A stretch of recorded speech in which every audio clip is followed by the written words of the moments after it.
वे Bharatiya Janata party के जन विरोधी नीतियों के खिलाफ कभी खुलकर उतना नहीं बोलते जितना वो महाराष्ट्र विकास आघाड़ी के विरोध में बोलते हैं। और बम्बई के अंदर में कुछ विद्यार्थियों ने और युवाओं ने मिलकर दलित पैंथर को खड़ा किया और वो बहुत तीव्रता से पूरे महाराष्ट्र में और बाद में धीरे धीरे पूरे देश में उसने अपने पैर फैलाए। हमारे यहाँ बहुत बड़े बड़े कवि हुए, लेखक हुए, साहित्यकार हुए, संपादक पैदा हुए, नाटककार पैदा हुए और एक पढ़ने लिखने का जो हमारे यहाँ चलन पैदा हुआ और जागृति का एक दीपक निरंतर वो लोगों ने जलाए रखा। तो 20 साल तक दलित पैंथर की जो आँच है वो रही। बाबा साहब अम्बेडकर जी के जाने के 20-25 सालों तक रिपब्लिकन पार्टी ऑफ इंडिया इस देश के तीसरे नंबर की राष्ट्रीय पार्टी रही। राशन कार्ड जो हमको मिला, SC/ST एक्ट बना, हमें जो जमीन का जो अधिकार मिला, जमीन अगर है तो उस पर घर बनाने का अधिकार, हमारे नौकरियों में जो बैकलॉग नहीं भरा जाता था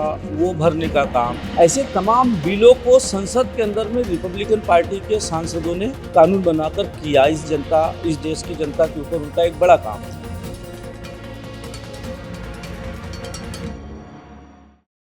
दोस्तों नमस्कार, मैं इस समय नागपुर में हूँ चुनावी दौरे पर और इस समय एक खास जगह पर मौजूद हूँ। ये नागपुर का ऐसा बेल्ट कहा जाता है कि राष्ट्रीय स्तर पर सूबे में अगर किसी तरह का दलित उत्पीड़न होता है तो इलाका गर्म हो जाता है और इसी रूप में पूरे इलाके को जाना जाता है। मैं अभी जब यहाँ घुसा और जहाँ मैं बैठा हूँ उसके अंदर आया तो इसी के बगल में मैं देखा लगातार जो कई दफ्तर जो है दलित संगठनों को दिखे। तो बहुत ही महत्वपूर्ण स्थान है और इस महत्वपूर्ण स्थान पे एक महत्वपूर्ण व्यक्ति हमारे साथ हैं। Republican party of India secular के विदर्भ रीजन के अध्यक्ष हैं दिनेश अंडर सहारे, तो हमारे साथ मौजूद हैं और मैं इनसे आज जो है विस्तृत चर्चा करूंगा, खास करके दलित मूवमेंट के बारे में। महाराष्ट्र में जो दलित उभार रहा है, दलित मूवमेंट रहा है, शायद ही किसी सूबे में इतना तगड़ा रहा हो। उसके पीछे बाबा साहब अम्बेडकर की एक विरासत थी और उसके साथ ही यहाँ की ज़मीन में भी लगता है वो ताकत, उस मिट्टी में वो ताकत थी जिसने इसको जो है यहाँ तक बढ़ाया। तो दिनेश जी आपका स्वागत है। नमस्ते। दिनेश जी, मैं थोड़ा जानना चाहूँगा कि ये जो पूरा दलित आंदोलन है, मतलब बल्कि अगर कहा जाए तो तमाम देश में, जबकि हिंदुत्व तो अपने उभार पर है, हाँ, उसका अपना तो ये स्वर्ण काल चल रहा है, केंद्र में सत्ता है, तमाम राज्यों की सत्ता में इस समय बीजेपी और RSS बैठी हुई, उसका हेडक्वार्टर जो है इसी आपके शहर में है, RSS का, यहीं से पैदा किया इसने पूरे मूवमेंट को।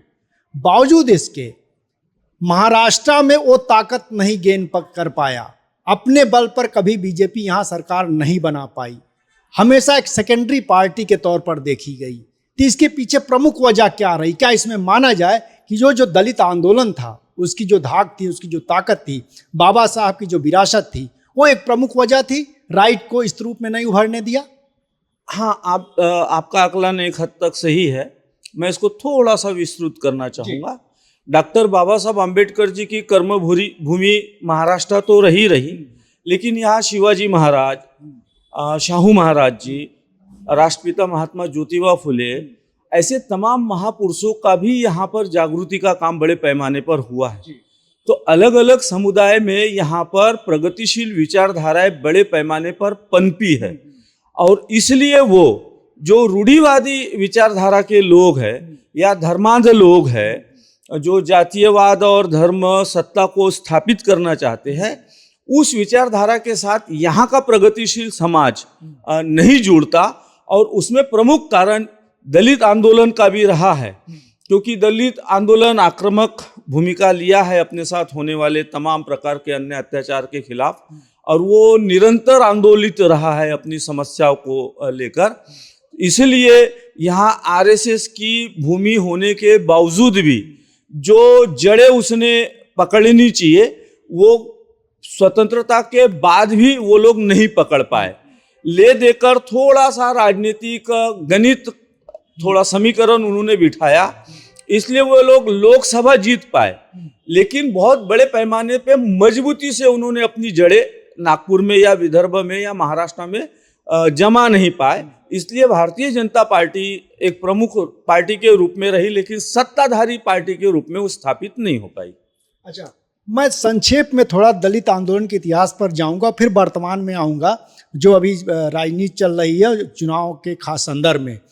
अगर आपसे पूछें कि एक दौर था जो पूरा बाबा साहब के नेतृत्व में आज़ादी की लड़ाई के दौर में भी और उसके बाद भी चीज़ें चली थी और उसने दलित आंदोलन ने एक पहचान हासिल की थी, तो मैं उसी इतिहास में अभी नहीं जाऊंगा। मैं शुरुआत आपसे करूंगा जो एक रेडिकल मूवमेंट यहाँ दलित पैंथर्स के तौर पर इमर्ज किया और पूरे देश के अंदर चर्चित हुआ, अंतर्राष्ट्रीय स्तर पे उसकी एक पहचान बनी, वो किसकी उपज थी? 70s में जो आंदोलन पैदा हुआ रेडिकल, वो किन वजहों से पैदा हुआ? क्या कमी थी जिसको पूरा करने की कोशिश कर रहा था?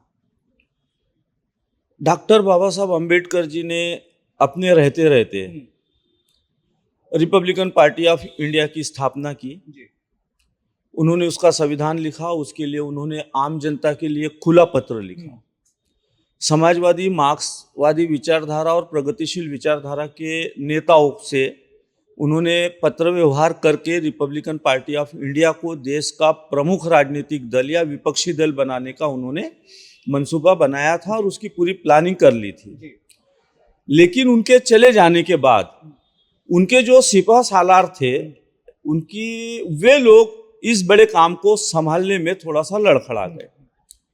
अन्य अत्याचार की घटनाओं में दिन ब दिन बढ़ोतरी हो रही थी, बेरोजगारी चरम सीमा पर थी।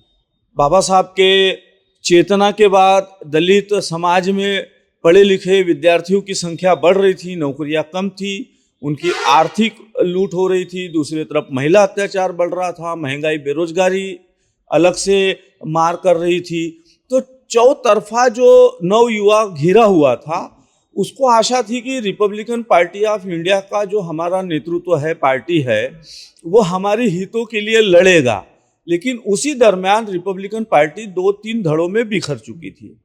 तो नेताओं की उदासीनता, उनके अंदर के होने वाले बिखराव और समाज के साथ होने वाले अन्य अत्याचार और आर्थिक लूट के खिलाफ कोई आंदोलन खड़ा करने में अक्षमता की वजह से जो नवयुवा था और युवक था, वो उसके अंदर एक चीड़ थी, रोष था व्यवस्था को के खिलाफ। तो उसने एक स्वरूप स्थापित किया और बंबई के अंदर में कुछ विद्यार्थियों ने और युवाओं ने मिलकर दलित पैंथर को खड़ा किया और वो बहुत तीव्रता से पूरे महाराष्ट्र में और बाद में धीरे धीरे पूरे देश में उसने अपने पैर फैलाए और किसी भी अन्य अत्याचार के खिलाफ में और आर्थिक लूट के खिलाफ में दलित पैंथर ने एक आक्रामक भूमिका ली। वो भूमिका तो आक्रामक थी और लेकिन उसके साथ साथ वैचारिक भी थी। उसने एक दलित साहित्य का बहुत अंबार खड़ा किया। हमारे यहाँ बहुत बड़े बड़े कवि हुए, लेखक हुए, साहित्यकार हुए, संपादक पैदा हुए, नाटककार पैदा हुए और एक पढ़ने लिखने का जो हमारे यहाँ चलन पैदा हुआ और जागृति का एक दीपक निरंतर वो लोगों ने जलाए रखा। तो 20 साल तक दलित पैंथर की जो आँच है वो रही और वर्तमान की गंभीर परिस्थितियों में भी अब लोगों के मन में ऐसा महसूस हो रहा है कि अन्य अत्याचार के खिलाफ में फिर से क्यों ना दलित पैंथर उस पर मैं बाद में आऊंगा। अब अगर आपसे पूछें कि जो आपने पूरी एक तस्वीर पेश की और उसने बहुत बड़ी भूमिका निभाई दलित पैंथर्स ने और राजनीतिक पार्टी के तौर पर भी आरपीआई की विरासत चल रही थी अपने तरीके से, लेकिन हम अगर पूछें ये सारी ऊर्जा जो पैदा हो रही थी इस सूबे में, और इसका एक बड़ा सामाजिक आधार भी था, बावजूद इसका जो पॉलिटिकल प्लेटफॉर्म था, जो इसका राजनीतिक पक्ष था, राजनीतिक प्लेटफॉर्म पार्टी के तौर पर, चाहे आरपीआई हो या किसी और भी पार्टी के रूप में, अगर हम आपसे पूछे वो क्यों नहीं इतना संगठित रूप ले पाया या उस आधार को क्यों नहीं समेट पाया, वो कहाँ कमी रही? हम ऐसा तो नहीं कह सकते कि ये आरपीआई पूरी तरीके से शुरुआत से अंतिम तक खराब थी। क्योंकि बाबा साहब अम्बेडकर जी के जाने के 20-25 सालों तक रिपब्लिकन पार्टी ऑफ इंडिया इस देश के तीसरे नंबर की राष्ट्रीय पार्टी रही। राशन कार्ड जो हमको मिला, SC/ST एक्ट बना, हमें जो जमीन का जो अधिकार मिला, जमीन अगर है तो उस पर घर बनाने का अधिकार, हमारे नौकरियों में जो बैकलॉग नहीं भरा जाता था वो भरने का काम, ऐसे तमाम बिलों को संसद के अंदर में रिपब्लिकन पार्टी के सांसदों ने कानून बनाकर किया। इस देश की जनता के ऊपर उनका एक बड़ा काम था। लेकिन जैसा ही उसका विभाजन होना शुरू हुआ तो वो विभाजन का सबसे बड़ा फायदा इस देश में उस वक्त की कांग्रेस ने उठाया और दलित नेतृत्व को उन्होंने खरीदना भी शुरू कर दिया और इस रिपब्लिकन पार्टी को उन्होंने तहस नहस करने में अपनी एक भूमिका निभाई। और ये निराशा चल रहा था और दलित पैंथर खड़ा हुआ। दलित पैंथर ने भी रिपब्लिकन पार्टी को आघात पहुंचाया। वो दलित पैंथर तो रास्ते पर उतर कर आंदोलित था। लेकिन मैं आपका ध्यान और एक बात की ओर आकर्षित करना चाहता हूं महत्वपूर्ण रूप से कि पैंथर का उगम रास्ते पर हुआ और बामसेफ का उगम चार दीवारी के अंदर हुआ। तो जो नवयुवा था जिसके अंदर में रोष था, गुस्सा था व्यवस्था के खिलाफ, उसका उपयोग दलित पैंथर ने किया। लेकिन दलित समाज के अंदर में जो पढ़ा लिखा वर्ग था, नौकरी पेशा वर्ग था, जो रिपब्लिकन पार्टी को आर्थिक मदद करता था, वैचारिक ब्रेन बैंक था और प्लानिंग करता था और वो आंदोलन को खड़ा करता था, उसको कांसीराम जी ने बाकायदा प्लानिंग करके उस आर्थिक स्रोत को बामसेफ के नाम से जोड़ दिया और रिपब्लिकन पार्टी और दलित पैंथर को कमजोर कर दिया। तो आर्थिक स्रोत जैसा ही रिपब्लिकन पार्टी का टूटा, नौकरी पेशा, तो रिपब्लिकन पार्टी को वैचारिक जो खाद्य था उसको वो नहीं मिला, पैसे नहीं मिले और उधर युवा जो था वो दलित पैंथर में चला गया। अच्छा, तो अगर हम कहें कि एक जो संभावना आरपीआई के साथ बन रही थी कि वो एक बड़ा प्लेटफॉर्म बनती, बड़ा आधार के साथ बनती, उसको अपने तरीके से दलित पैंथर्स एक तरफ और बामसेफ और काशीराम दूसरी तरफ उसको अपनी तरफ खींच लिए और ये बीच में कमजोर पड़ गई। और इस तरह से किसी का भी एक पॉलिटिकल प्लेटफॉर्म ऐसा मजबूत नहीं खड़ा हो सका जो पूरे दलित समुदाय को अपने साथ समेट सके। नहीं, रिपब्लिकन पार्टी के जो विभिन्न धड़े हुए उसमें भी बैरिस्टर राजाभाऊ खोब्रागड़े, जिसको डॉक्टर बाबा साहब अम्बेडकर जी ने अपना मानस पुत्र माना था और वे राज्यसभा के उपसभापति रहे, उनके पिताजी विधायक भी रहे और वे विदर्भ से थे। तो उन्होंने अपना रिपब्लिकन पार्टी ऑफ इंडिया का एक ग्रुप बनाया था और 84 तक वे रहे बैरिस्टर राजाभाऊ खोब्रागड़े। तो उन्होंने एक बड़ी भूमिका इस दलित समाज को संगठित करने में निभाई। आप इससे अंदाजा लगा सकते हैं कि उनके जाने तक 3-3 सांसद वे चुनकर लेकर आ सकते थे अपने एक धड़े के नाम से। तो उन्होंने वो एक आखिरी दम तक काम किया था। तो अब अगर हम पूछें कि ये जो पूरा जो है एक संभावना बन रही थी यहाँ और एक राजनीतिक पार्टी खड़ी होती है, वो जो है उस रूप में खड़ी नहीं हो सकी, माना जाना चाहिए। ये जो एक्सट्रीम तक गया, आप रामदास अठावले जैसे लोग पैदा होते हैं उसी में, हैं, एक पार्टी अपनी अलग करते हैं और बीजेपी तक से जाके हाथ मिला लेते हैं। ये इस ट्रेंड को किस रूप में चिन्हित किया जाए यहाँ? देखिए, जब डॉक्टर बाबा साहब अम्बेडकर जी को आशा के अनुरूप रिपब्लिकन पार्टी हमारे नेताओं ने खड़ी करने में असफल रहे और वो विभाजित हुआ।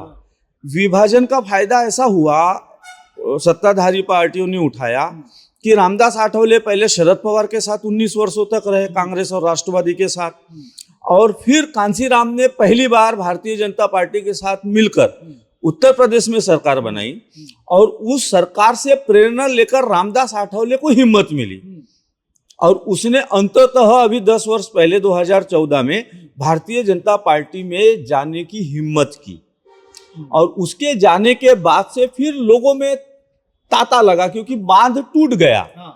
तो जो सिद्धांत थे, जो नैतिक बल था, वो धीरे धीरे कमजोर होने लगा और जो बिकाऊ तत्व थे उन लोगों ने उसका फायदा उठाया और जहां से लाभ हो रहा था उन्होंने उस लाभ के लिए अपना सैद्धांतिक जो वैचारिक आधार था उसको छोड़ दिया। इसलिए आज हमको आठवले जैसे जो लोग दिखाई देते हैं जो भारतीय जनता पार्टी के पिछलग्गू बने हुए हैं, ऐसे और एक दो नेता है, मैं उनका नाम लेकर उनको बड़ा नहीं करना चाहता, लेकिन कांसीराम, रामदास आठवले या रामविलास पासवान, उदित राज, ये सब एक ही धारा के लोग हैं जो सत्ता में जाकर सिर्फ स्वार्थ सिद्धि करना चाहते हैं राजनीतिक रूप से। ये एक अलग सी मानसिकता है। दिनेश जी, मैं नागपुर और विदर्भ रीजन पर आऊँगा। हाँ, ये सवाल और मैं लेना चाहता हूँ यहाँ पर सूबे के स्तर का एक जो विरासत चल रही थी बाबा साहब की, तो आपने खोबरागढ़ का नाम लिया यहाँ। अगर आपसे पूछूं ये कहाँ किस स्तर पे कमी रही, प्रकाश अम्बेडकर जो है वो उस विरासत को नहीं बढ़ा पाते या उसके हिस्से नहीं बन पाते उस रूप में जो संभावना थी बन गई, और पार्टियों में जो बना भी अपने तरीके से कि पता चला उनका लड़का उनके परिवार के सदस्य या किसी वंश से जुड़ा हुआ आदमी आता है और फिर आगे बढ़ा देता है। ये कहाँ कमी रही प्रकाश अम्बेडकर के साथ? डॉक्टर बाबा साहब अम्बेडकर जी के वे नातू है, स्वाभाविक रूप से वे हमारे लिए आदरणीय हैं, लेकिन उन्होंने जो राजनीतिक निर्णय लिए वो महाराष्ट्र की जनता ने उसको स्वीकार नहीं किया। शुरू में उन्होंने रिपब्लिकन पार्टी के एक धड़े का नेतृत्व किया, वे कांग्रेस के सहयोग से संसद में भी पहुंचे, फिर भी वे रिपब्लिकन पार्टी को छोड़कर बहुजन वंचित आघाड़ी के नाम से उन्होंने एक बहुजन विचारधारा के प्रभाव में बह गए। तो रिपब्लिक एक अपने आप में वैश्विक विचारधारा है और एक संकुचित विचारधारा है बहुजन समाज की जो विभाजित 1585 पे आधारित है, और रिपब्लिक विचारधारा ये समतावादी विचारधारा है जो किसी जात और धर्म से द्वेष नहीं रखती। तो ये 100% लोगों के का प्रतिनिधित्व करती है रिपब्लिक विचारधारा। बहुजन समाज की जो विचारधारा है वो एक विशेष लोगों का प्रतिनिधित्व करती है और एक विशेष समुदाय का विरोध करती है, जो डॉक्टर बाबा साहब अम्बेडकर जी की विचारधारा नहीं हो सकती। एक पहला कारण। दूसरा कारण कि वंचित बहुजन आघाड़ी के नाम से माननीय बाला साहब अम्बेडकर जी ने अनेक ऐसे निर्णय लिए जो आम जनता के लोगों को अरुचिकार लगे। उनको ऐसा लगा कि बाला साहब अम्बेडकर जो निर्णय ले रहे हैं इसके पीछे स्वार्थ है, और वो स्पष्ट रूप से दिखाई दे रहा था। पिछले 2014 से कांग्रेस ने या महाराष्ट्र विकास आघाड़ी ने बाला साहब अम्बेडकर जी को जो सम्मान देना चाहिए था राजनीतिक रूप से उन्होंने दिया। उनको जितनी लोकसभा और विधानसभा में सीटें चाहिए थी तकरीबन उतनी उन्होंने मंजूर की। बावजूद इसके एन प्रकार छोटा मोटा कारण बताकर बाला साहब अम्बेडकर अर्थात प्रकाश अम्बेडकर जी इन्होंने महाराष्ट्र विकास आघाड़ी के साथ संबंध तोड़ा है, जानबूझकर तोड़ा है। वजह क्या है? उसके पीछे लोगों का कहना है कि भारतीय जनता पार्टी के वे ज्यादा करीब उनकी नीतियां दिखाई देती है। वे भारतीय जनता पार्टी के जन विरोधी नीतियों के खिलाफ कभी खुलकर उतना नहीं बोलते जितना वो महाराष्ट्र विकास आघाड़ी के विरोध में बोलते हैं। निश्चित रूप से कांग्रेस हमारा वैचारिक दुश्मन है, लेकिन वर्तमान में 2014 के बाद जो विकट परिस्थिति आई, यानी अब हम ये मानने लगे थे कि लोकतंत्र समाप्ति की ओर जा रहा है, संविधान के खिलाफ सत्ताधारी पार्टियों के अनेक सांसदों ने बदलाने की भाषा की, संविधान जला दिया गया और संविधान के ऊपर संवैधानिक जो संस्थाएं है देश की उस पर नियंत्रण पा लिया गया, मीडिया को अपने नियंत्रण में ले लिया गया। यहाँ तक कि हमारे पूरे एशिया में हमारा जो न्याय व्यवस्था थी, न्यायालय थी, उस पर भी प्रश्न चिन्ह उठने लग गए। हमारी संस्थाएं बेच दी गई, प्राइवेट पूंजीपतियों के हाथ में दे दिया गया, करोड़ों रुपए का कर्जा बैठाल दिया गया। तो ऐसे वक्त में सरकार की जन विरोधी नीतियों के खिलाफ में बाला साहब अम्बेडकर जी ने जो भूमिका लेनी चाहिए वो भूमिका छोड़कर वो विपक्षी दल अर्थात प्रमुखता से कांग्रेस पर ही वो आक्रामक दिखाई दे रहे हैं। तो लोगों में यह संदेश जाता है कि भाई सत्ताधारी तो भारतीय जनता पार्टी या एनडीए है, तो उनके खिलाफ हमने लड़ना है, न कि विपक्ष के खिलाफ। तो विपक्ष के पुराने 70 वर्षों की गलतियों को उजागर करके कांग्रेस पे हमला करना, तो आम जनता को लगता है कि इसके पीछे कोई ना कोई अवसरवाद है अपने किस्म का, जो अठावले की रास्ते पर चलने की बात कह सकते हैं। आठवले प्रत्यक्ष रूप से भारतीय जनता पार्टी के साथ है, अप्रत्यक्ष रूप से माननीय बाला साहब अम्बेडकर जी है, ऐसे आम जनता के अंदर में समझ बैठ गई है। अच्छा, अब हम आते हैं नागपुर और खास करके विदर्भ वाले इलाके में। यहाँ दलित कहिए तो जो समाज है एक बड़ी फोर्स है, एक बड़ा आधार है। बावजूद इसके ये जो है खैरलांजी इसी इलाके में होता है, और तमाम उत्पीड़न की घटनाएं होती हैं। अगर आपसे पूछें आज यहाँ, मैं क्योंकि बाहर के लिहाज से हम पूछें तो दलित आंदोलन की यहाँ तस्वीर क्या है विदर्भ इलाके में और नागपुर में? दलित आंदोलन राजनीतिक रूप से उसकी घड़ी बिगड़ गई है, विभाजित है, लेकिन सामाजिक रूप से दलित आंदोलन अभी भी मजबूत है। किसी भी घटना के खिलाफ दलित जनता जो है या रिपब्लिकन जनता है डॉक्टर बाबा साहब आम्बेडकर जी की, वे आंदोलित होती है बगैर नेताओं के, बगैर राजनीतिक दल के बैनर के, बगैर किसी के इशारे पे। क्योंकि डॉक्टर बाबा साहब आम्बेडकर जी को मानने वाला जो क्वालिटी है वो विदर्भ में खास करके है। आप अंदाज लगा लीजिए कि डॉक्टर बाबा साहब आम्बेडकर जी का नाम एक यूनिवर्सिटी को देने के लिए 18 वर्षों तक हम लोगों ने संघर्ष किया। हम जिस जगह पे बैठे हैं इसी बस्ती से 16 लोगों ने पुलिस की गोलियां झेली, अपने प्राणों की आहुति दी। सामने में उनके नाम से नामांतर स्मारक बना हुआ है। तो डॉक्टर बाबा साहब आम्बेडकर जी को लेकर जो तीव्रता विदर्भ और खास करके नागपुर में है वो हमको थोड़ी सी बाहर कम दिखाई देती है। तो यहाँ बाबा साहब को लेकर एक आंदोलित होता है आदमी, तो किसी भी नेता के बरोबरी का कार्यकर्ता यहाँ दिखाई देता है। तो सामाजिक रूप से यहाँ लोग मजबूत है, फिर वो किसी भी राजनीतिक दल में हो, लेकिन अन्य अत्याचार के खिलाफ या अपने साथ होने वाले जीवन के हर क्षेत्र में होने वाले अन्य अत्याचार के खिलाफ लोग संगठित हो जाते हैं बगैर नेता के। अगर आपसे पूछें नागपुर वाले इलाके में उस विदर्भ भी जुड़ ही जाएगा, जो उत्पीड़नकारी जो जातियां हैं, समुदाय हैं, वर्ग हैं, जो भी उसको आप कह लीजिए, किससे मेजर कंट्राडिक्शन रहता है दलितों का यहाँ पर शुरुआती दौर में शिवसेना जो राजनीतिक दल था जिसके मुखिया बाला साहब ठाकरे थे, वे जिस तरीके से विश्वमवन करते थे और जिस तरीके से उनकी डॉक्टर बाबा साहब आम्बेडकर जी को लेकर निम्न स्तर की भाषा थी, दलित आंदोलन को उन्होंने बहुत गलत तरीके से परिभाषित किया। बहुत हद तक अभद्र शब्दों का भी उन्होंने उपयोग किया। नामांतर आंदोलन में जिस तरीके से दलितों के झोपड़े जलाए गए, भाले की नोक पर बच्चों को जलती झोपड़ियों में फेंक दिया गया, दलित महिलाओं का खुलेआम उनका शारीरिक शोषण किया गया, तो उसकी वजह से और उसका नेतृत्व मराठा, अर्थात मराठा के पीछे एक दूसरा कारण है पेशवा। समझ। तो वो जो पेशवाई थी वो पेशवाई बाला साहब आम्बेडकर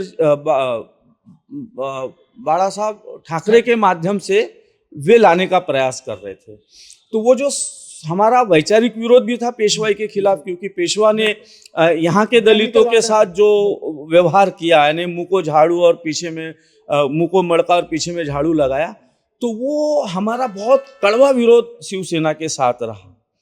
कांग्रेस के साथ हमारे राष्ट्रीय स्तर पर वैचारिक मतभेद निश्चित रूप से थे। तो जो पेशवाई जो थी, हम लोग उसके खिलाफ निरंतर लड़ते रहे जब तक उद्धव ठाकरे नहीं आए तब तक। ये जरा चिन्हित भी कर दीजिए, क्या जो चेंज आया शिवसेना में या लोगों के जो है जो उनके प्रति एक भावना बनी, नई भावना, वो क्या है, किस रूप में उद्धव ठाकरे देखे जा रहे हैं? बाल ठाकरे को और शिवसेना को हम लोगों ने विरोधी समझा, उन्होंने हमारे को दुश्मन समझा, यह द्वंद्व चलता रहा। लेकिन जैसे ही बाल ठाकरे चले गए और उसका नेतृत्व उद्धव ठाकरे जी ने संभाला और वो मुख्यमंत्री बने, मुख्यमंत्री बनने के बाद उन्होंने जो भूमिकाएं ली, उन्होंने जो राजनीतिक निर्णय लिए, उन्होंने जो सामाजिक सद्भाव का निर्माण किया, तो दलित आंदोलन में एक बड़ा नाम था प्रबोधनकार ठाकरे, जो बाल ठाकरे के पिताजी थे और उद्धव जी के दादा थे। तो उद्धव ठाकरे जी के ऊपर बाल ठाकरे का प्रभाव कम और अपने दादा प्रबोधनकार ठाकरे जी का प्रभाव, वैचारिक प्रभाव बड़े पैमाने पे दिखाई दिया।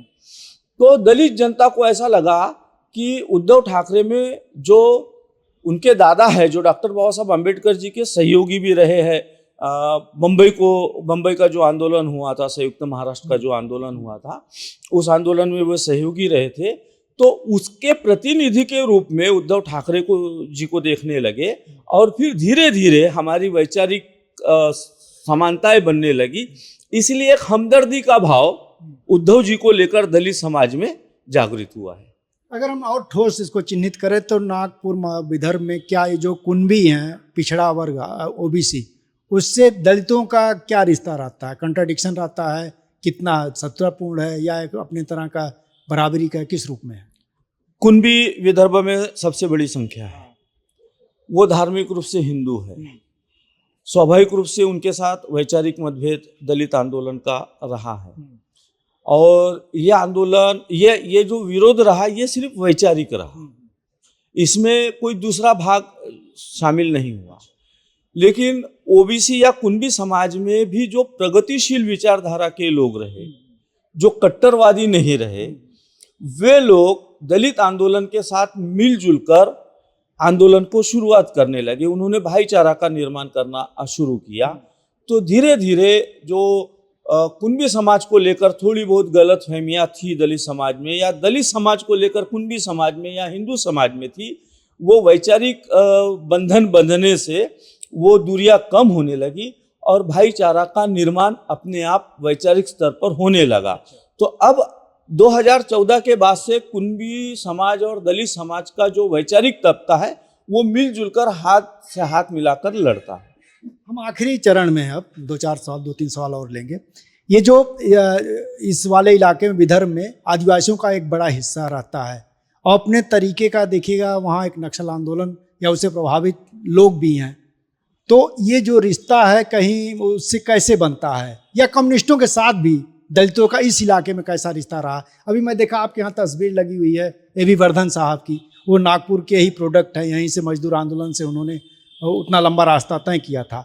तो क्या रिश्ता रहा कम्युनिस्टों के साथ दलित आंदोलन का? मजदूरों के हितों के लिए कम्युनिस्ट आंदोलन का जन्म हुआ और हम भी मजदूरों के हितैषी है। हमारा कोई भी वैचारिक विरोध कम्युनिस्टों के खिलाफ नहीं रहा, वो हमारा एक सहयोगी रहा। बावजूद इसके कुछ मतभेद हमारे उनके साथ निश्चित रूप से है। खास करके कम्युनिस्ट आंदोलन में जो एक तबका नक्सलाइट मूवमेंट के रूप में नक्सलवादी से जो जन्म लिया, उसके साथ तो हमारे तीव्र कड़वे वैचारिक विरोध है। अच्छा, क्योंकि हम लोग संविधान को मानते हैं और नक्सलवादी आंदोलन ये बैलेट को मानता है, बैलेट को नहीं मानता, बुलेट को मानता है। तो स्वाभाविक रूप से हम संविधान को मानने वाले लोग बुलेट के साथ नहीं जाते, तो उस तबके का हम लोग कभी सहयोग नहीं करते। लेकिन विदर्भ में जो दलितों के बाद तीसरे नंबर की आदिवासी भाइयों की जो ताकत है, आदिवासी भाइयों की स्थिति आप इससे अंदाजा लगा लीजिए कि अमरावती के पास जो मेड़ा घाट है, वहाँ पर दुनिया के सबसे ज़्यादा कुपोषित बच्चे पाए जाते हैं, माताएं पाई जाती है। वहाँ जब माँ बच्चे को जन्म देती है तब भी उसके पेट में उसका पेट भरा नहीं होता, अन्न का टुकड़ा नहीं होता। वो बच्चा जब पैदा होता है तो उसकी पीठ और पेट मिक्स सटा हुआ होता है और वो इतने कुपोषित होते हैं, वो देखकर ही रोंगटे खड़े हो जाते हैं। तो ये आदिवासियों के इस हालत का कुछ फायदा नक्सलवादियों ने भी उसको उठाया। सत्ताधारियों ने जो नज़रअंदाज किया आदिवासियों के हक और अधिकारों के, उनके जल जंगल जमीन को छीना भी, पूंजीपतियों को दिया, तो सत्ताधारियों ने भी एक प्रकार से अन्य अत्याचार किया और उसका फिर शोषण एक प्रकार से नक्सलवादी जो लोग हैं वो लोगों ने भी फिर उनके अंदर में उसको विद्रोह के रूप में खड़ा किया। लेकिन वो लोग संविधान के साथ नहीं है, इसलिए स्वाभाविक रूप से भी हमारे सहयोगी निश्चित रूप से नहीं हो सकते। अब ये बताइए हमको, अभी चुनाव में बहुजन वंचित अघाड़ी भी प्रकाश अम्बेडकर की पार्टी चुनाव लड़ रही है और एक उसने मोर्चा अपना बनाया ही है। कितना वो नुकसान पहुंचाने जा रही है विपक्ष को और कितना तक वो सीटें हासिल कर सकते हैं, अगर आपसे पूछें? बहुजन वंचित आघाड़ी 2014 में शुरू हुई। एक बड़ा जन समर्थन महाराष्ट्र की जनता ने एक नई आशा के साथ उनको दिया। लेकिन 2014 में वे महाराष्ट्र विकास आघाड़ी के साथ नहीं गए। उसके बाद 19 का जो चुनाव हुआ वहाँ वो नहीं गए। बीच में जो विधानसभा हुआ वहाँ वे नहीं गए। तो लोकसभा में जितना वोट वंचित बहुजन आघाड़ी को मिला उससे 50% पे विधानसभा में आए। फिर अभी जो लोकसभा 2024 का हुआ फिर वो 50% पे आ गए। तो इसका मतलब वो अपने जनाधार को हर चुनाव में 50% खो रहे हैं। तो आम जनता उनके ऊपर शंका के दृष्टि से नजर लगाकर देखती है और वो बाबा साहब अम्बेडकर निरंतर अपना जनाधार खो रहे हैं। तो वो अभी वर्तमान में बहुजन समाज पार्टी हो या वंचित बहुजन आघाड़ी हो, ये निष्प्रभावी है। इन्होंने अपना जनाधार समाप्त कर दिया है। अच्छा, यहाँ जो विदर्भ में 62 सीटें हैं और नागपुर में 12 सीटें हैं विधानसभा की, टोटल में कितनी कितनी सीटें आप जो है महायुति को और कितना जो है महाराष्ट्र विकास आघाड़ी को देंगे? पिछले लोकसभा चुनाव में तो मेरे ख्याल से एक सीट छोड़कर पूरी सीटें कांग्रेस और शिवसेना ने जीती थी, और उसका विधानसभा के अनुसार अगर आकलन किया जाए तो भी सर्वाधिक जगहों पर महाराष्ट्र विकास आघाड़ी, महाविकास आघाड़ी लीड ले रही है।